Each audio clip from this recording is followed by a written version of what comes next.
माननीय प्रधानमंत्री जी से संदेश के लिए आग्रह था। नमस्कार। देश के करोड़ों नागरिक कोरोना वैश्विक महामारी से बहुत बहादुरी से लड़ रहे हैं। आज जिन high tech state of the art testing facility का लॉन्च हुआ है, उससे पश्चिम बंगाल, महाराष्ट्र और उत्तर प्रदेश को कोरोना के खिलाफ लड़ाई में और ताकत मिलने वाली है। साथियों, दिल्ली एनसीआर, मुंबई और कोलकाता आर्थिक गतिविधियों के भी बड़े सेंटर हैं। यहां देश के लाखों युवा अपने कैरियर को, अपने सपनों को पूरा करने आते हैं। अब तीनों जगह टेस्ट की जो उपलब्ध कैपेसिटी है, उसमें 10,000 टेस्ट की कैपेसिटी और जुड़ने जा रही है। अब इन शहरों में टेस्ट और ज्यादा तेजी से हो सकेंगे। एक अच्छी बात यह भी है कि ये हाईटेक लैब्स सिर्फ कोरोना टेस्टिंग तक ही सीमित रहने वाली नहीं है, और ये बात बहुत महत्वपूर्ण है। भविष्य में हेपेटाइटिस बी और सी, एचआईवी, डेंगू सहित अनेक बीमारियों की टेस्टिंग के लिए भी इन लैब्स में सुविधा उपलब्ध कराई जाएगी। ऐसी व्यवस्थाएं तैयार करने के लिए Indian council of medical research ICMR और उससे जुड़े दूसरी संस्थाओं से सभी साथियों को भी मैं बहुत बहुत बधाई देता हूं। साथियों, देश में जिस तरह सही समय पर सही फैसले लिए गए, आज उसी का परिणाम है कि भारत अन्य देशों के मुकाबले काफी संभली हुई स्थिति में है। आज हमारे देश में कोरोना से होने वाली मृत्यु बड़े बड़े देशों के मुकाबले काफी कम है। वहीं हमारे यहां रिकवरी रेट अन्य देशों के मुकाबले बहुत ज्यादा है और दिनों दिन सुधार भी हो रहा है। आज भारत में कोरोना संक्रमित होने के बाद ठीक होने वालों की संख्या करीब करीब 10 लाख पहुंचने वाली है। साथियों, कोरोना के खिलाफ इस बड़ी और लंबी लड़ाई के लिए सबसे महत्वपूर्ण था कि देश में तेजी के साथ कोरोना स्पेसिफिक हेल्थ इंफ्रास्ट्रक्चर का निर्माण हो। इसी वजह से बहुत शुरुआत में ही केंद्र सरकार ने 15,000 करोड़ रुपए के पैकेज का ऐलान कर दिया था। आइसोलेशन सेंटर हो, कोविड स्पेशल हॉस्पिटल हो, टेस्टिंग, ट्रेसिंग और ट्रैकिंग से जुड़ा नेटवर्क हो, भारत ने बहुत ही तेज गति से अपनी क्षमताओं का विस्तार किया। आज भारत में 11,000 से ज्यादा कोविड फैसिलिटीज हैं, 11 लाख से ज्यादा आइसोलेशन बेड्स हैं। साथियों, जनवरी में हमारे पास कोरोना के टेस्ट के लिए जहां मात्र एक सेंटर था, आज करीब 1300 लैब्स पूरे देश में काम कर रही है। आज भारत में 5 लाख से ज्यादा टेस्ट हर रोज हो रहे हैं और आने वाले हफ्तों में इसको 10 लाख प्रतिदिन करने की कोशिश हो रही है।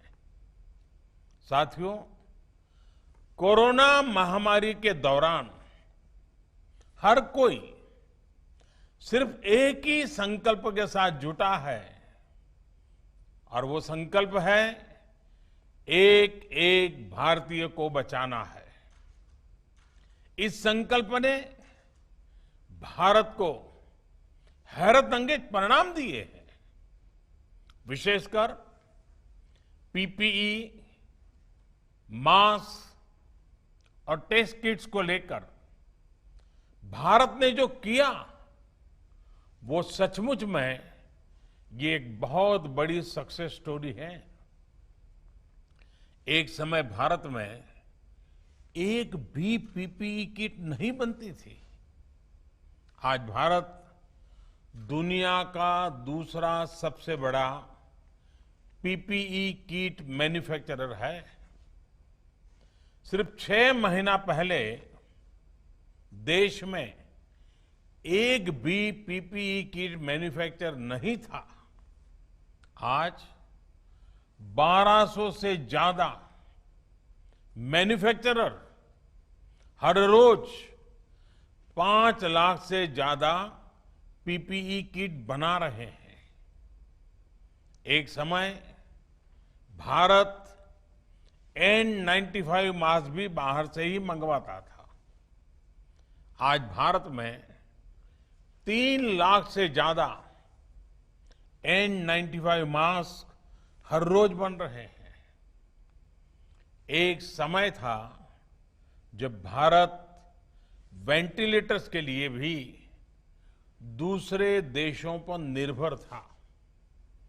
आज भारत में हर साल 3 लाख वेंटिलेटर बनाने की प्रोडक्शन कैपेसिटी विकसित हो चुकी है।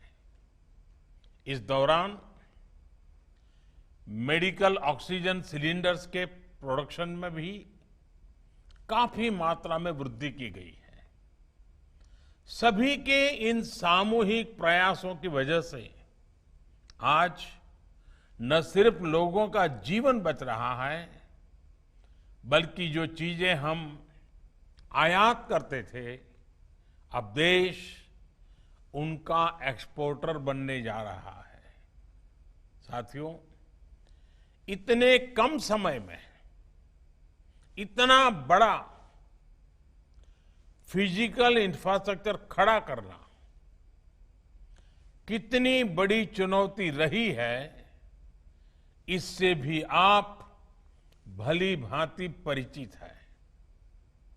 एक और बड़ा चैलेंज था कोरोना के खिलाफ लड़ाई के लिए देश में ह्यूमन रिसोर्स को तैयार करना। जितने कम समय में हमारे पैरामेडिक्स, आशा वर्कर्स, एएनएम, आंगनवाड़ी और दूसरे हेल्थ और सिविल वर्कर्स को ट्रेन किया गया, वो भी अभूतपूर्व है। आज अगर भारत की कोरोना से लड़ाई को देखकर दुनिया अचंभित है, बड़ी बड़ी आशंकाएं गलत साबित हो रही हैं, तो उसका एक बड़ा कारण हमारे ये फुट सोल्जर भी है।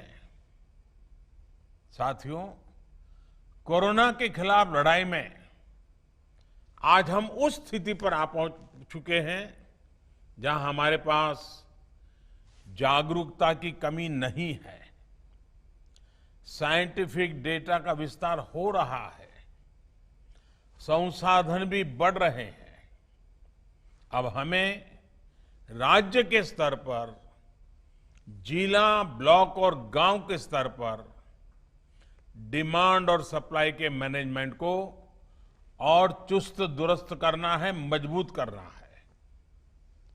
हमें मिलकर नया हेल्थ इंफ्रास्ट्रक्चर तैयार करना ही है, जो हमारे पास गांव-गांव में सरकारी और प्राइवेट डिस्पेंसरीज हैं, क्लिनिक हैं, उनको ज्यादा सक्षम भी बनाना है।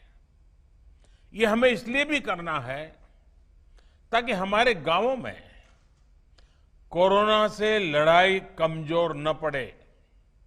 अभी तक गांवों ने इसमें बहुत अच्छा प्रदर्शन किया है और इसके साथ ही हमें इस बात का ध्यान रखना है कि हमारे कोरोना योद्धा किसी तरह की थकान का शिकार न हो। हमें नए और रिटायर्ड जो भी प्रोफेशनल्स इस सेवा के लिए आगे आना चाहते हैं, ऐसे प्रोफेशनल्स को हेल्थ सिस्टम से जोड़ने के लिए भी लगातार काम करना होगा। साथियों, आने वाले समय में बहुत सारे त्योहार आने वाले हैं। हमारी ये उत्सव उल्लास का कारण बने, लोगों में संक्रमण न फैले, इसके लिए हमें हर सावधानी रखनी है। हमें ये भी देखते रहना होगा कि उत्सव के इस समय में गरीब परिवारों को परेशानी ना हो। प्रधानमंत्री गरीब कल्याण अन्न योजना का लाभ हर गरीब परिवार तक समय पर पहुंचे, हमें ये भी सुनिश्चित करना है। साथियों, हमारे देश के टैलेंटेड वैज्ञानिक कोरोना वैक्सीन के लिए तेजी से काम कर रहे हैं, लेकिन जब तक कोई प्रभावी दवा या वैक्सीन नहीं बनती, तब तक मास्क, 2 गज की दूरी, हैंड सैनिटाइजेशन की हमारा एकमात्र विकल्प है, एक प्रकार से एकमात्र हथियार है। हमें खुद भी बचना है और घर में छोटी बड़ी आयु के सभी परिजनों को भी बचाना है। मुझे विश्वास है कि कोरोना के खिलाफ लड़ाई हम सभी मिलकर लड़ेंगे भी और जीतेंगे भी। एक बार फिर इन हाईटेक सुविधाओं के लिए बहुत बहुत बधाई देता हूं। आप सबका भी हृदय से बहुत बहुत आभार व्यक्त करता हूं।